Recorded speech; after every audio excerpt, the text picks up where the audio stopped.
vous parler de l'importance de se fixer des objectifs, surtout par les temps qui courent.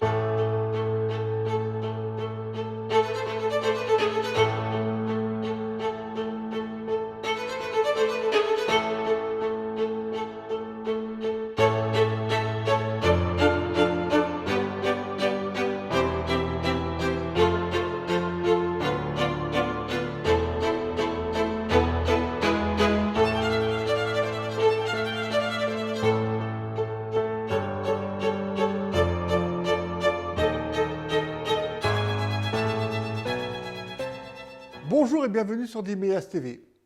Aujourd'hui, je devais vous parler de l'importance de se fixer des objectifs, surtout par les temps qui courent. Mais il n'en sera rien.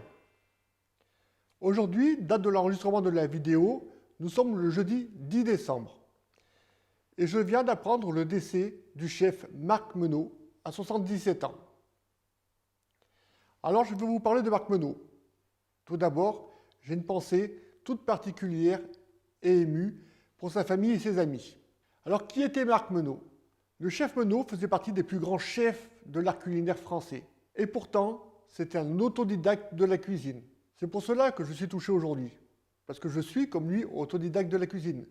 Et c'est grâce à lui, aujourd'hui, que je suis reconnu par mes pairs dans l'art culinaire. Marc Menot œuvrait dans Lyon et il avait des recettes emblématiques. Une de ces recettes qui m'a particulièrement marqué, c'est ses huîtres à l'eau de mer gélifiée. Recette que je vous présenterai prochainement. C'est une recette d'une simplicité absolue avec une technique irréprochable. Et pourquoi cette recette est intéressante? Parce que c'est la base de l'idée culinaire de monsieur Marc Menot. Le produit par lui-même. Quand j'ai commencé à cuisiner à l'âge de 6-8 ans avec mon grand-père, qui était chef saucier et un fervent admirateur de monsieur Escoffier, il avait un deuxième mentor, c'était Marc Menot.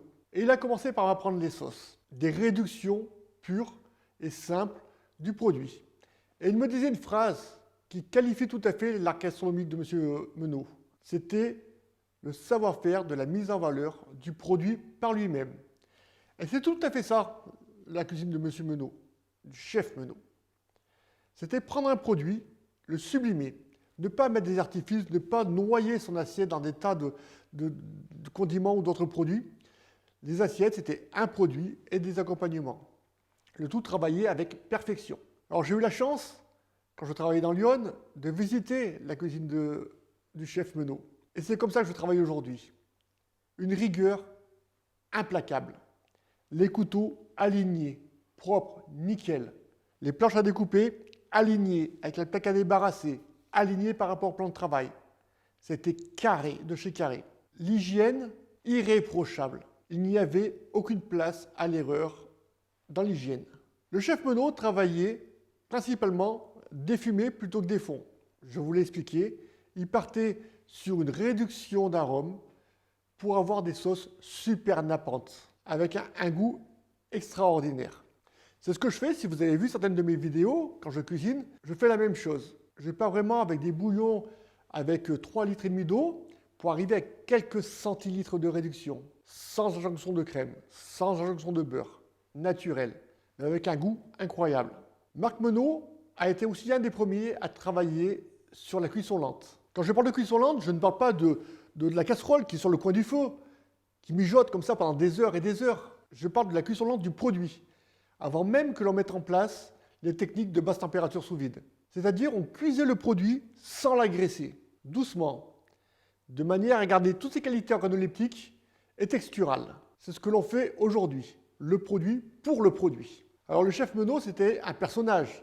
Il était déjà imposant par sa taille, mais il avait sa gouaille, son franc-parler, finalement qu'on aimait tous, qui nous faisait rire aussi parfois. Aujourd'hui, le chef Menot, pour moi, je le qualifie comme un sensei, comme on pourrait le qualifier dans certains sports de combat. Un sensei parce que c'était un guide. C'est pour ça, aujourd'hui, M. Menot, qu'il faut le savoir, il a été meilleur cuisinier de France, chevalier de l'Ordre des Arts et des Lettres, chevalier de l'Ordre national du mérite, consultant pour un grand nombre de fictions et chevalier de la Légion d'honneur. C'est un des plus grands chefs de cuisine que l'on ait eu en France. Alors maître, pour vous dire au revoir, j'ai vêtu ma veste de cuisine que je mérite grâce à vous, à tout ce que vous avez fait pour les autodidactes et la reconnaissance des autodidactes dans la cuisine. Vous étiez disciple Escoffier, c'est pour ça que je vais revêtir également mon écharpe Escoffier, que je vais mettre en berne. Pour vous dire tout simplement, au revoir maître.